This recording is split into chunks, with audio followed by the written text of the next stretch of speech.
Well, good evening and welcome to Queer News Tonight. This is the world's first and only LGBTQ plus daily evening television news.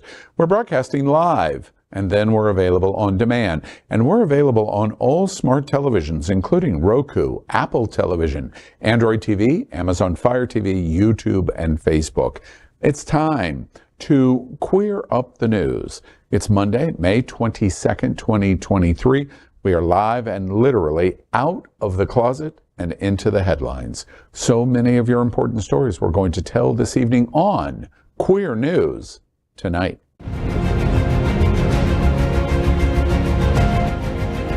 This is the world's first live daily LGBTQ evening news show, literally out of the closet and into the headlines on Queer News Tonight with Al Ferguson. I'm your anchor at Queer News Tonight, Al Ferguson, and this evening we bring you the news of and a perspective representing the LGBTQ plus community from South Florida, America, and across our planet. This is the world's first and only unedited live LGBTQ plus evening news show. Whatever happens unique in LGBTQ plus news, you will see it and hear it. HOTspots magazine Happening Out Television Network is a nonprofit 501c3 media company in the same model of PBS and NPR, but designed for the LGBTQ plus community. Our mission is to support the 10 pillars of our LGBTQ plus community.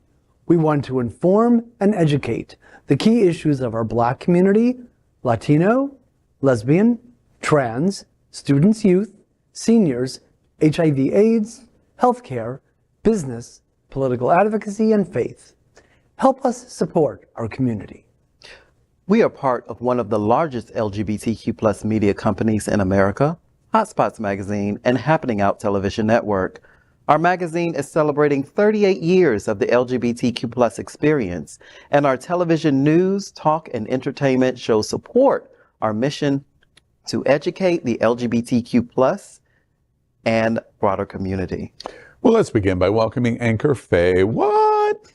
She is a radio and television personality and has a popular blog and YouTube channel aiming to unite the L and the G together. She's a hostess and an MC for many South Florida events, an animal advocate, and owner of Faye's Fur Family.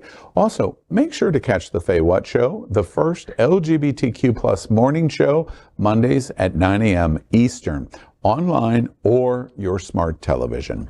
Faye was the winner of the 2022 SFGN Best Local Television Personality.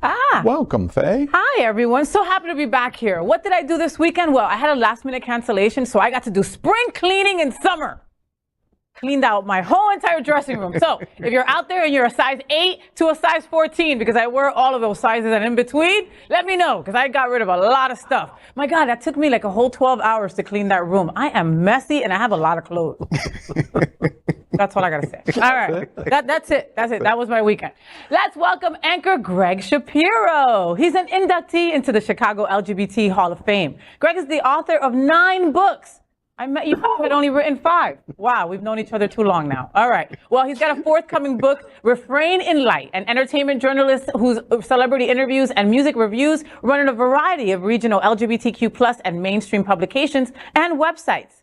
His movie review column called Screensaver can be found in SFGN, San Francisco Bay Area Reporter, RottenTomatoes.com, and a whole lot more. Good evening, Gregg. Welcome. Well, good evening and happy National Vanilla Pudding Day. Wow. And if you have a moment also, and you wouldn't mind checking out my cover story interview with the one and only Belinda Carlisle in Grab Magazine in Chicago, that's grabchicago.com online. Oh, I want to see that. I love Belinda Carlisle. How was she? She's wonderful. You know, she has a gay son, so she's been a long-time supporter of the community, and she's just a doll. Yeah. She's an ageless. But I was going to say, like, she's white and she looks good. Like, oh my God. And speaking of white, you are the most vanilla person. Speaking about vanilla pudding. I had to say that. I'm sorry. You know, room temperature vanilla pudding. The world comes to a live news show and brings the box of vanilla pudding. Not even made out. Prove it's vanilla pudding day. Like, how about make some? Put it in the fridge. Bring it over. Does it? Oh, that's Rick's job to cook. Yeah. Next, let's welcome anchor Jamaal L. Starks. Jamaal L. Starks is a rare Miami native and also known affectionately as Porcelain. He is a spiritualist, model, vice president of Impulse Group Chapter Miami, which supports the Fit Safe Space and the Queer Yoga Club at Miami Life Center. He sits on the Men of Color Advisory Board for Viv Healthcare, walks Sex Siren in the House of Gorgeous Gucci, and you can find him regularly cuddled up in bed with FayWhat. As an HIV advocate and thriver, he's dedicated himself to lead by example that queer individuals are inherently worthy of living safe, healthy, and abundantly thriving lives. Welcome, Jamaal. Thank you, Greg. And do they make vanilla pudding in like vegan? Because I can't have dairy, so that's the last time I've eaten vanilla pudding. Vanilla pudding. I bet they do. I gotta get a new gig. That's all there is to it. Pudding. Come support us at the Fit Safe Space. Hold on, let me pull up my pearl again. This Saturday at Holiday Park, Fort Lauderdale at 10:30 a.m. We are the reporters for Queer News Tonight. And this evening, we begin with the queer headlines. The LGBTQ plus community in South Florida and across America is diverse. Our community across the world is vast. And here are the bullet points for the queer news for today, Monday, May 22nd. All right. Well, first up is Queering Up Business. Here are the major 2023 Pride Month brands that are releasing collections and charity. To mark Pride Month 2023 starts next week, several big and independent brands have released Pride collections. To become better allies, several brands have collaborated with LGBTQ plus artists for their collections and their campaigns.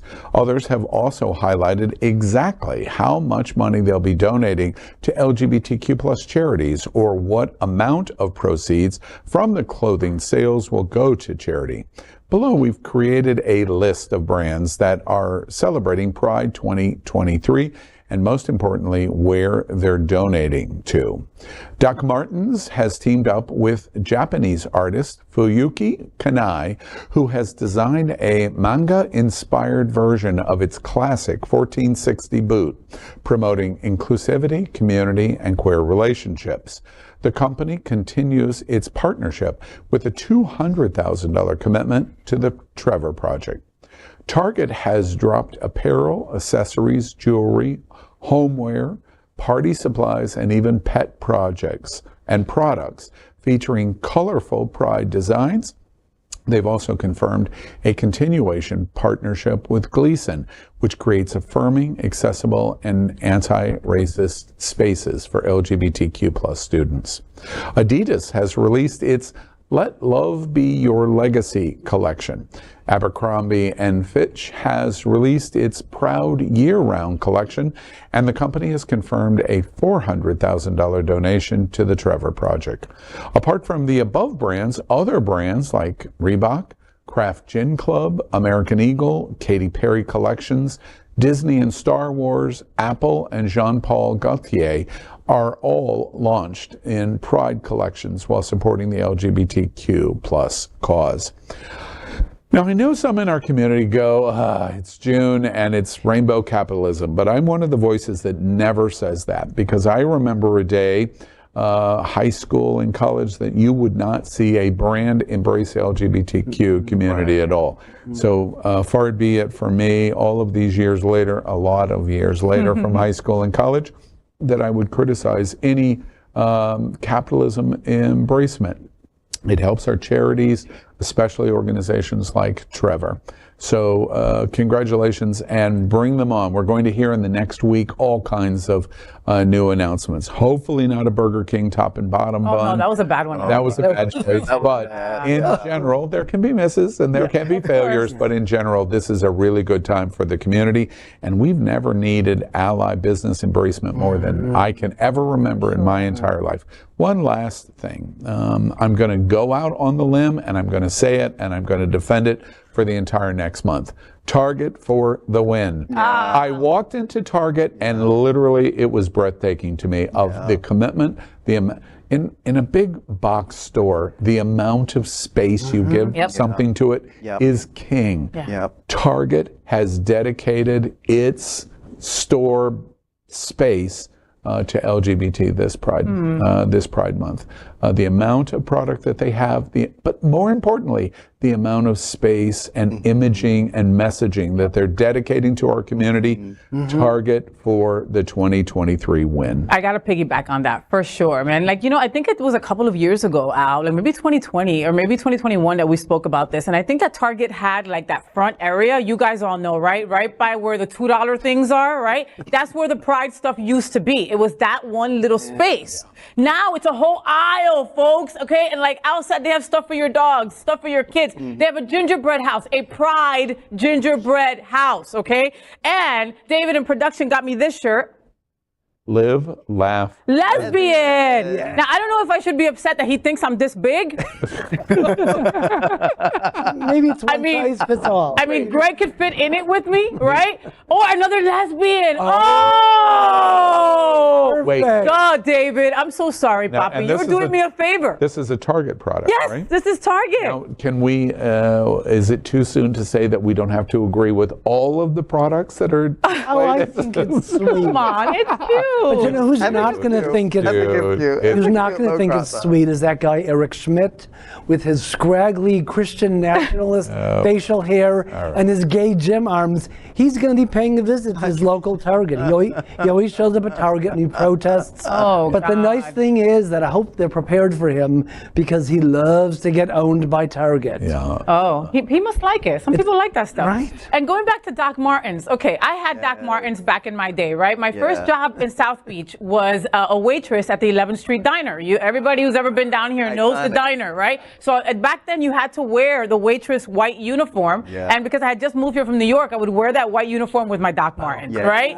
Now, let's just say, so that was iconic in queer community. Everybody had Doc Martens, even straight people had it. Those Doc Martens then, okay, cost me about a week's salary. Then, okay? Now, all you giving is $200,000 to a charity, Doc Martens? Your Doc Martens cost at least 3 G's, okay? So come on. Thank just you, say Doc Martens. But thank you, Doc Martens. And I want to get the Olive Olay gay cream too. Yeah. Wait, you're there one for your product for the now neck? here? No, but it has a gay. It's got to be. LGBT Pride Month and capitalism is not designed to get you free product. I didn't know this. 11th Street Diner in South Beach, the opening of the FayWhat show. You're in it. That's where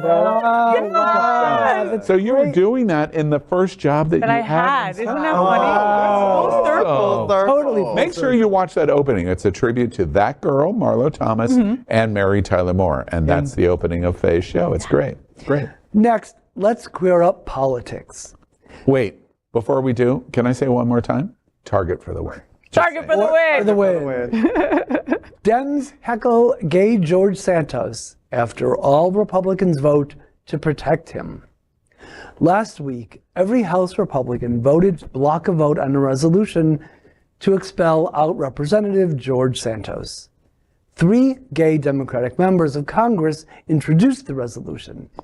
Despite it being dropped, 2 Congress members from Santos' state, Representatives Alexandria Ocasio-Cortez and Jamaal Bowman, heckled Santos on the steps of the Capitol.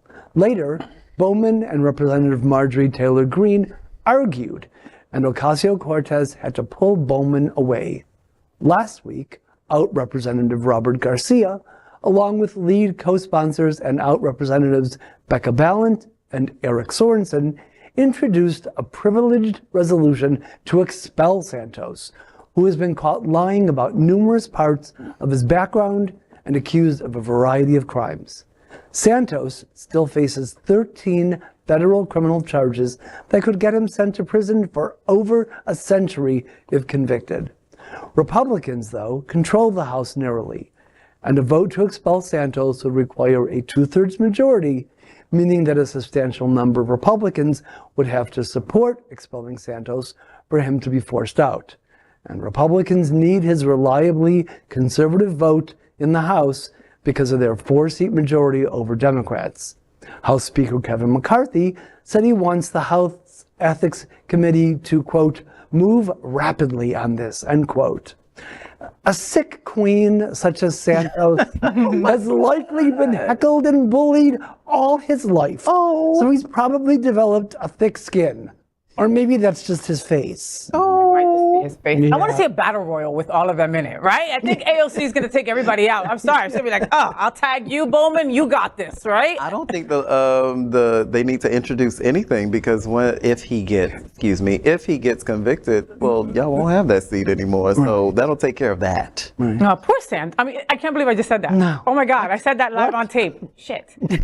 I didn't mean that. It's just, every once in a while I feel bad for how stupid he is. You understand what I'm saying? Where it's like, coño, he gets caught up in his own crap. Yeah, I don't feel sorry for him because he's brought it on himself. Yeah. My humanity says, gosh, it's really terrible what he's going through, except he's done it to himself over and over again. I want to express one thing about the AOC death match. The two congressmen, AOC participated in it. Shame on you. And in my opinion, it's unseemly for a House representative to perform the way they did on the steps of the Capitol. It was just unseemly. Shame on them for doing it. And the proof of that is if it was reversed in some way and we didn't support, we supported whatever House member that is being heckled by the Republican mob, we would hate it. Yeah. I just think across the board, we've gone too far. And so I make that observation. The other thing that I would, so that's my criticism of AOC and the other congressmen that did it. Now to the vote. Why is the vote important? The vote's not important. It's just not. It is not important. It was only symbolic. And I just make sure that all of us are aware, and at least from my observation, the vote was only to demonstrate where the House is. But there's no question, all of these federal charges coming, it's going to be a disaster. His career is likely over. It's just a question of when it's going to catch up to him. But the issue is every single Republican said, we're not even going to discuss him being removed from the House. Right. And that is only because of the politics that are at play here. It was only symbolism to see, are there any Republicans that say you go too far on something? Well, apparently not, because that's what January 6th was all about. Yeah. And that's what we watched over and over with Donald Trump. At the end of the day, so it's symbolic, it means nothing. The one thing that I do think is interesting to me is if the roles were completely reversed, would the Democrats do the exact same thing? No. And honestly, no. I don't think that they would. No. I think that there would be a lot of progressive votes, a lot of humanity thinking votes would say, nope, we're getting rid of him. Yeah. And I will live in, we're not going to find this out, but I'll live in that space that I think that the Democrats would do it different than what we just watched in the city. Do you think Al Franken is an example of that? What happened to Al Franken? I do. Al Franken is a really good example of that. And he shouldn't have been. And should not have. He shouldn't have resigned. No. But in an overabundance of what he thought and what others said, the optics of it, he made a decision. And look at Al Franken and then look at George Santos. Wow. There's no comparison at all. This is what I always have been saying about my respect. This is very, very thin for for conservatives in the Republican base. They go hard for their beliefs, and they go hard for he's gay. He did what? Oh, okay, cool. But the vote still swings this way. That's something that the Democrats don't have. That I'm just like liberals and the Democrats. Where are you in all of this? This is what plays out in political theater. Yeah. Remember the Supreme Court and the justices that were withheld, in terms of even considering a judicial nomination. Yeah. That is a strategy. Yeah. Like it, hate it, whatever. It was a strategy. And was it successful? Now, these years later, 6 years later, we know it was very successful because that's how the Supreme Court is ruling now based on that decision. That's the proof of the point that you just made. Wow. Next, let's queer up South Florida and Florida. Florida traffic sign hacked to say kill all gays. This is what greeted drivers early Wednesday morning when going down Lake Nona Boulevard near Nemours Parkway in Orlando. A hacked message board with a homophobic statement that read, "Kill all gays." Clearly someone that feels like they've been empowered. The sign was originally placed there to remind drivers about an upcoming 5K, but somehow someone gained access to it to spread hate. When you see someone go through the efforts of hacking a sign to put such a disgusting message, of course it creates fear, and that's the point. The city says the message was removed as soon as it was brought to its transportation department's attention, and the board itself was eventually taken down. This all happened just hours before community members gathered Wednesday evening to remember lives lost due to gun violence, including the 49 people killed at Pulse in 2016. We've been warning how all this anti-LGBTQ rhetoric is gonna lead to more violence, gonna make people feel more emboldened to be outright homophobic, transphobic, biphobic, and we're literally seeing it right now. Anywhere and everywhere. And that's why we need action now. Pulse survivor Ricardo Negron worries the four bills Governor DeSantis signed Wednesday that he says target the LGBTQ community will breed more hate. A caller reported an offensive sign in Orlando that read, "Kill all gays," shortly after 4 a.m. on Wednesday, May 17th, the International Day Against Homophobia, Biphobia, and Transphobia. The traffic sign was located near the intersection of Lake Nona Boulevard and Nemours Parkway, just outside the Nemours Children's Hospital and a short distance from one of the main exits from the city's bustling Orlando International Airport. Local politicians responded quickly to the incident, decrying the hateful message and assuring the public the city of Orlando is a welcoming and affirming place for all local LGBTQ plus community members. Police in Orlando said they have opened an investigation. After this incident, Orlando Mayor Buddy Dyer went to Twitter, assuring the community that hate has no place in Orlando and the LGBTQ plus community will be valued and respected in the city. The incident comes against the backdrop of Florida Governor Ron DeSantis and his advocacy of anti-LGBTQ plus laws, including the notorious Don't Say Gay law. Hours after the traffic sign incident, the Republican governor signed 4 anti-LGBTQ plus new laws that expand the state's Don't Say Gay laws, ban gender-affirming care, restrict bathroom usage for trans people, and restrict drag shows. This is dangerous. This is such a serious story. Oh my God. You know, and it's just so many like moving around emotions for me. When I first saw this on Facebook, I first thought it was fake, boys. I really did. I thought somebody had just put it together, blah, blah, blah. And I was even more horrified to find out that it wasn't real, that it was real, that it wasn't fake. In Orlando, of all places, were the poor victims and families of those lost at Pulse. Like, how disgusting of a human being you must be to do this. And it's all the gay rhetoric that's out there that's giving these people the pass to do things like this. And trust me, mark my words, this is only the beginning. We're actually lucky that it's a sign and not some crazy violent thing that is in the midst of coming our way, because I hate to say that, but it's the truth. Well, some anonymous Pringles munching incel sitting in his mother's finished basement figured out a way to hack into the traffic signs. I'm seriously concerned about what they're capable of doing with access to AI. I mean, this is something as simple as that. Who knows what can happen? I thought it was fake too, Faye. I literally was scrolling through Twitter and I was like, what? Oh, child, that's fake. Like, it really looked fake, especially even this video looked a little fake. But now it's just now coming to my attention that this was real. And we're coming up on the 7th anniversary of the Pulse massacre shooting, for this to be happening during this time. And it just goes to show the vitriol, the rhetoric, and the same way that when Trump took office and he allowed these people access to feel as though they had permission to be racist and bigots and xenophobes. The same way that people in the state of Florida are now feeling their transphobia, biphobia, homophobia, and all the other phobias that go along with that. I'm going to offend a lot of people. I give you a heads up. Tune out if you don't want to be offended. I know who did this. What? I know who did this. It was a white person. I know who did this. It was a man. I know who did this. It was a Republican supporting Donald Trump and Ron DeSantis. Those are the 3 common denominators. That's who is propelling hate in Florida and is trying to export the hate, regardless of which choice it's going to be, Donald Trump or Ron DeSantis, they'll want to export that hate to the rest of the country.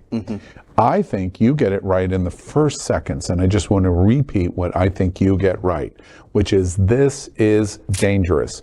Kill all gays. By the way, this is a friend survivor. They already did. They killed all of the gays on June 12th, 2016 at 2:02 a.m. They already accomplished it. This is dangerous. And the one last point that I would make is this is comparable to all of the other things that the white, male, Republican, radical wants to accomplish. Hitler was right, is a dog whistle about anti-Semitism, being Semitic, and against Jews. It talks about not being woke for black community. It talks about you should have no choice and you're not in charge of your life to a woman, and API discrimination, and they all have the same common denominator. It's a white man who is a radical Republican who wants to export it to the rest of the country. That's where we're at in Florida, and that's what that sign was all about. Next, let's queer up the worldview. Italy's far-right leader clashes with Canada's Trudeau at G7 over LGBTQ+ rights. Italy's Giorgia Meloni and Canada's Justin Trudeau spoke at the 49th annual G7 summit, which ran from May 19th to May 21st, and saw leaders from the G7 member states, the US, Canada, France, Germany, Italy, and the UK and Japan, come together to coordinate global policy. Held in Hiroshima, Japan, it provided an opportunity for Trudeau to hold the Italian government to account for its anti-LGBTQ+ rhetoric and legislative direction. British Prime Minister Rishi Sunak was also urged to use the G7 summit to champion LGBTQ+ equality and advocate for same-sex marriage. Host country Japan is the only member of the G7 that currently does not recognize equal unions. At a bilateral meeting on May 18th, Trudeau told Meloni that Canada is concerned about Italy's position on LGBTQ+ rights.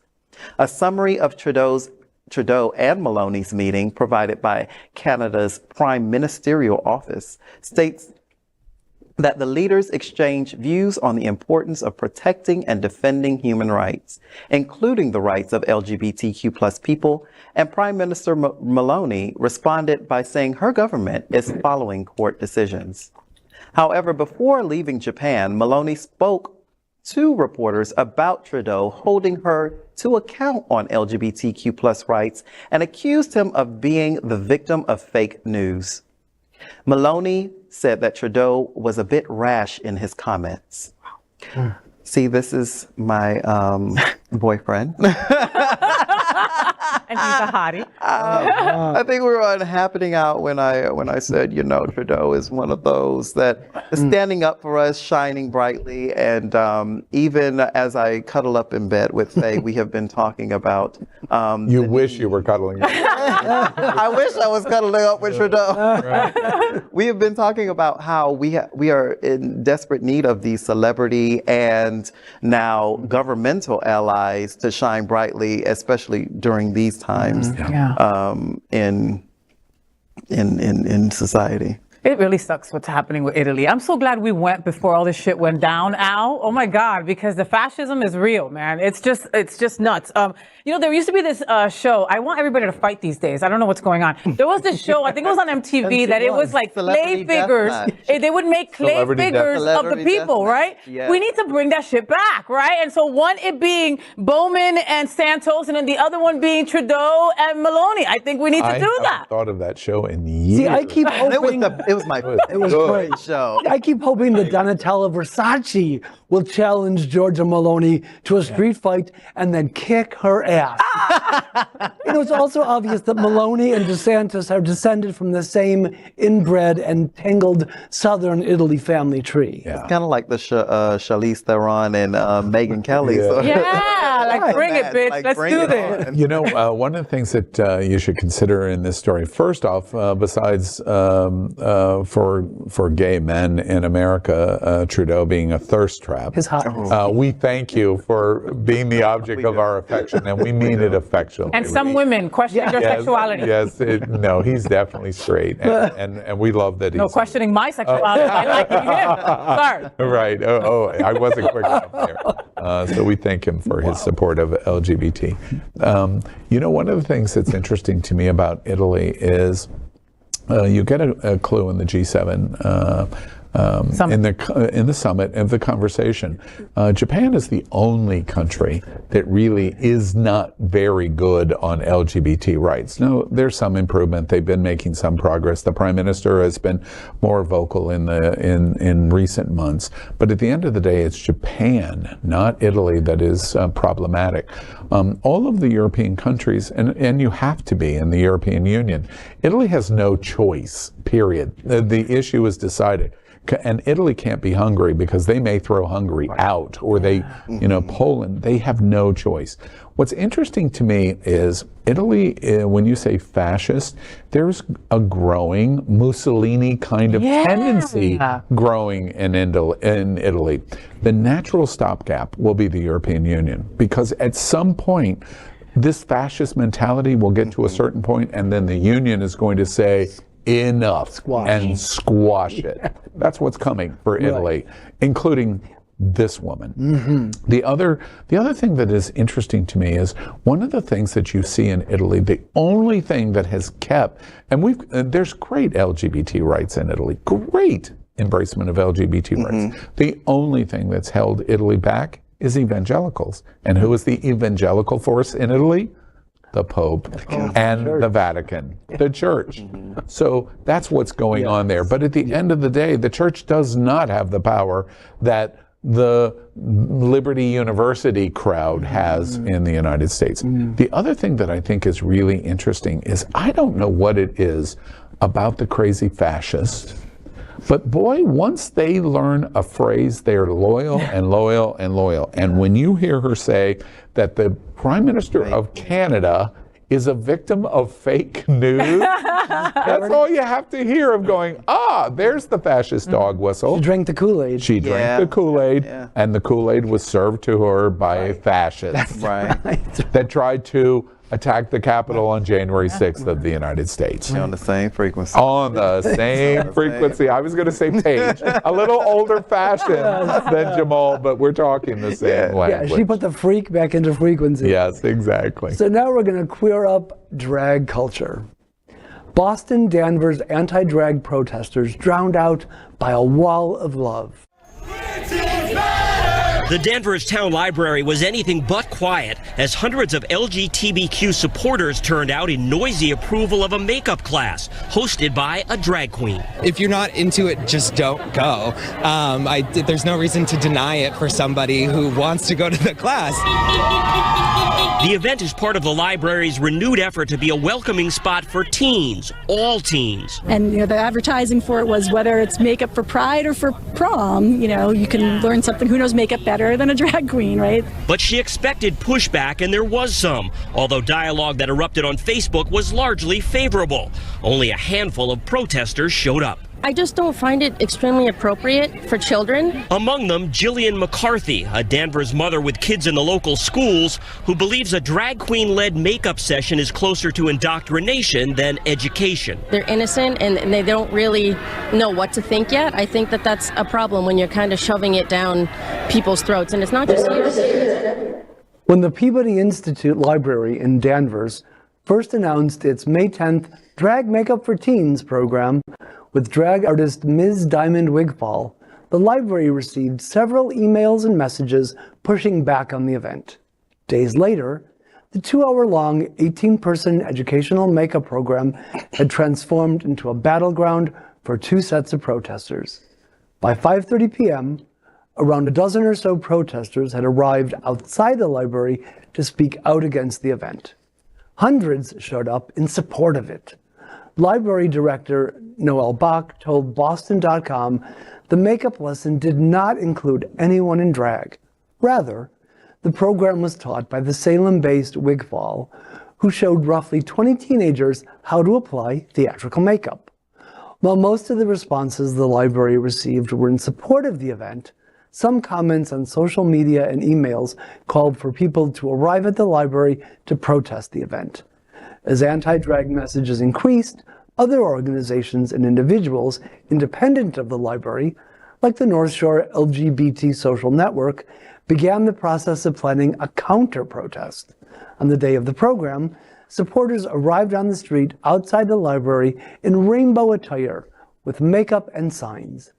Ms. Diamond Wigfall told Boston.com, quote, "We kind of just planned to make sure there was a wall of love outside," end quote. As someone who lived in Boston for a number of years, it breaks my heart when I hear about the rise of Christian nationalism in the New England area. After all, Boston was the site of the alt-right organized Straight Pride Parade in 2019, which really bummed me out. Nevertheless, it also brings me joy when my Boston family creates a wall of love to stand against hatred. And how crazy that they have to put that together for a makeup lesson. It's educational. Isn't that also like our mission here at Queer News Tonight, to educate? So basically, if we had a drag queen up here, we could not do that either. I mean, that's the direction that we're going in, Al. Yeah. It's a makeup lesson for the prom. Yeah. But yet we can put tiaras, makeup, and all sorts of things for beauty pageants on little girls. Girls, and we not bat an eye. We haven't batted an eye for years in this country.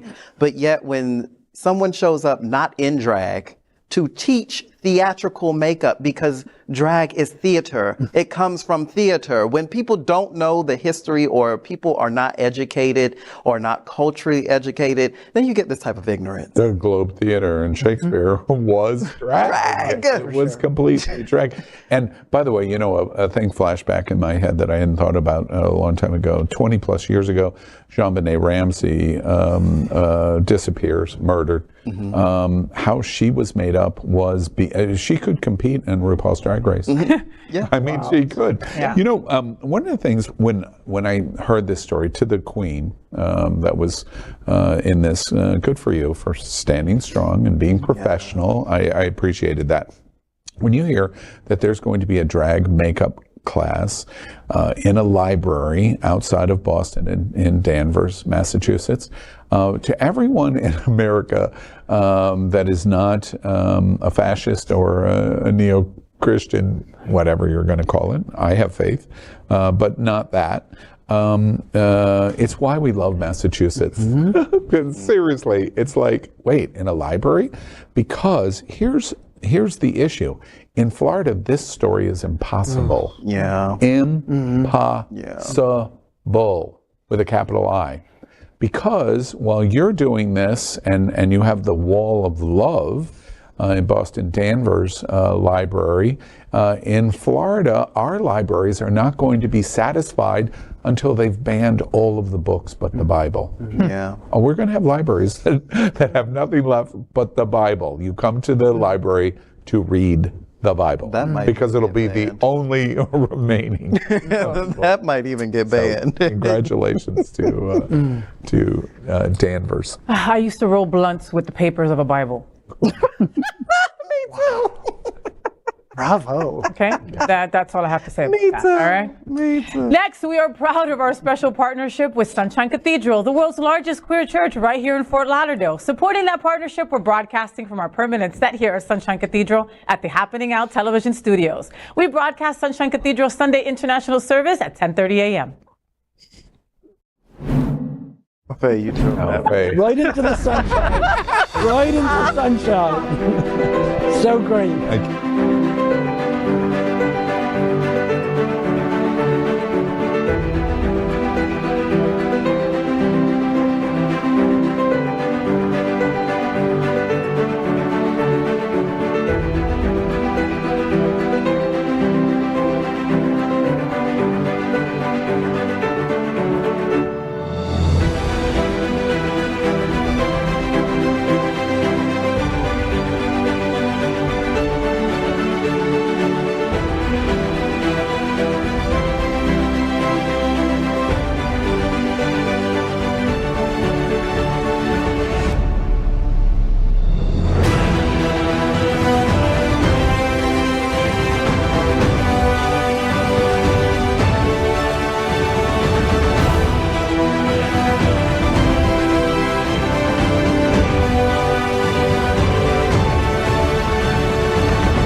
Well, we finished tonight's Queer News headlines with a segment that we call LGBTQ plus 1 Minute News. LGBTQ plus 1 Minute News. Let's queer up drag culture. San Francisco names Darcy Drollinger the nation's first ever drag laureate. Darcy Drollinger, a drag performer and owner of San Francisco LGBTQ plus nightclub Oasis, has been named the city's first ever drag laureate, honoring her outstanding creative achievements. Last week, San Francisco Mayor London Breed announced her selection of Drollinger for the new role. Breed's office created the role in conjunction with the city's Human Rights Commission and the San Francisco's Public Library, which also oversees the city's Poet Laureate position. According to the San Francisco Chronicle, Drollinger's duties will include fostering relationships between the drag and LGBTQ plus communities and city agencies, creating new drag events for the city, being a spokesperson for San Francisco's LGBTQ plus community, and helping to preserve and promote the art of drag in the city. LGBTQ plus 1 Minute News. Let's queer up South Florida and Florida. FLoatarama's boat parade registration is open and we're getting ready for FLoatarama. FLoatarama returns in 2023 as the biggest pride on the water in all of America. It is presented by Hunter's Nightclub Wilton Manors. The signature FLoatarama Flotilla Parade will be held on Saturday, June 10th, and will feature fabulously decorated boats proudly cruising the New River and Intercoastal Waterway. Flotilla vessel registration is open now. And for more information, including sponsorship opportunities, tickets, VIP sales for the boat cruise with bar and food, or to register to participate your own boat, visit FLoatarama.org. LGBTQ plus 1 Minute News. Let's queer up sports. Paris Olympics vows to carry the torch for LGBTQ plus rights, allowing protests and queer Olympic pavilion. Organizers of the Paris Olympics, who gave rainbow colors to their logo to mark the International Day Against Homophobia, Transphobia, and Biphobia, aren't limiting themselves to promises of inclusive games next year. As the French capital sets out plans for a Pride House that will celebrate LGBTQ plus people during the Olympics and Paralympics, organizers pledge that Olympians and campaigners will be given plenty of opportunities to speak for LGBTQ plus rights at next year's event. The last Summer Olympics in Tokyo proved to be something of a watershed for the LGBTQ plus community, with a record number of openly gay competitors. Paris is aiming to build on that progress. LGBTQ plus 1 Minute News. Let's queer up the USA View. New study says Utah is most closeted state in America. The latest research from the Cultural Currents Institute has found that Utah is where users are most likely to Google questions about their sexual orientation. The CCI examined Google Trends data from 2004 to 2023 to arrive at the findings. This steep rise saw searches increase by more than 1,300%. Data was collected from the search terms, am I gay? Am I lesbian? Am I trans? How to come out? And non-binary for all 50 U.S. states and D.C. Utah topped 3 out of 5 search term categories. The Republican-controlled state is home to the largest population of Mormons in the U.S. and has traditionally conservative social values. LGBTQ plus 1 Minute News. Let's queer up South Florida and Florida. HOTspots Happening Out presents the iconic One Magical Weekend Orlando celebration May 31st to June 4th. Get ready for an unforgettable experience in Orlando as HOTspots Happening Out presents One Magical Weekend at Walt Disney World Resort. The event will take place from June 1st through 5th, 2023. The goal of the event is to celebrate diversity, equality, and love, and be visible. The official host hotel of One Magical Weekend is a Sheraton Lake Buena Vista at the Walt Disney World Resort, and plays host to afternoon therapy pool parties on the 2nd, 3rd, and 4th that feature DJ Roland Belmares, DJ Chris Sudgeon, DJ Guy Shellman, DJ Charlie B, DJ Muhammad, and DJ T. Don. When the sun goes down, the magic starts with nightly Cadabra pool parties featuring DJ Jay Warren, DJ Paulo, and DJ Tom Steffen. June 2nd, the famous Riptide Party will be held at Disney's Typhoon Lagoon Water Park and starts with a sundown set at 8 p.m. featuring DJ Shane Codd, followed by headliner DJ GSP. The tidal wave Bear Lagoon will also feature DJ Packy Chulo. June 3rd will be dedicated to Red Volume 6 Roundup at House of Blues, Disney Springs, a Western theme event with RuPaul's Drag Race star Phoenix, and music by DJ Alan Jakinski. June 4th will be the Wig Party at the Sheraton Lake Buena Vista featuring RuPaul Queen Georges as well as Cara Cavalli Andrews and Wilton Manor's favorite, London Adore. Find out more at onemagicalweekend.com. LGBTQ plus 1 minute news. Let's square up the USA view. Lizzo speaks out against Nebraska law combining abortion restrictions and transgender ban. We may not see ourselves reflected in the laws, but we definitely see ourselves reflected in these songs, baby. It's been brought to my attention that there have been some anti-trans laws passed, some anti-abortion laws passed.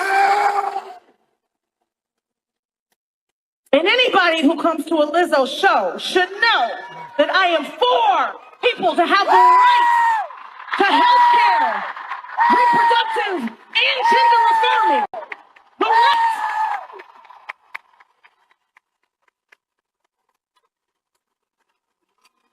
And there's times I get very political, and as adults, we feel it, but there's children here tonight.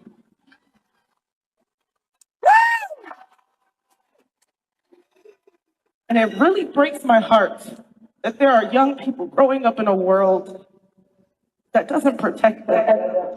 State lawmakers in Nebraska approved a Republican-led ban on abortion care at roughly 10 weeks of pregnancy, combined with a bill that bans gender-affirming care for transgender youth. Lizzo has hit out at the newly passed anti-abortion bill. On May 19th, during a stop of her special tour in Omaha, Nebraska, she shared a message with her fans who are in danger of losing reproductive rights and trans-affirming care. She said, quote, "Don't let anyone tell you who you are. These laws are not real. You are what is real, and you deserve to be protected," end quote. That is today's news for the LGBTQ plus community on the world's first and only daily LGBTQ plus evening news show.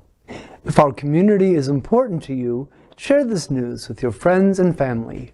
Are you, like most of America, part of our very large television audience, watching this live LGBTQ plus news broadcast right now on Roku, Apple TV, Android TV, and Amazon Fire TV? Queer News Tonight is the only live LGBTQ plus digital television show in the world that is out of the closet and into the headlines. We need your support. If our community is to grow, we must tell our stories and bring them to the attention of the broader world. This is the only place in the world that tells these types of stories, LGBTQ plus stories, in motion and sound. That is the passion of HOTspots magazine, Happening Out Television Network, and Queer News Tonight. I'm your anchor, Al Ferguson, and on behalf of these LGBTQ plus reporters, the anchors of Queer News Tonight, including FayWhat, Gregg Shapiro, and Jamaal L. Starks, we will see you daily at 8 p.m. And to our LGBTQ plus world, we wish you good night.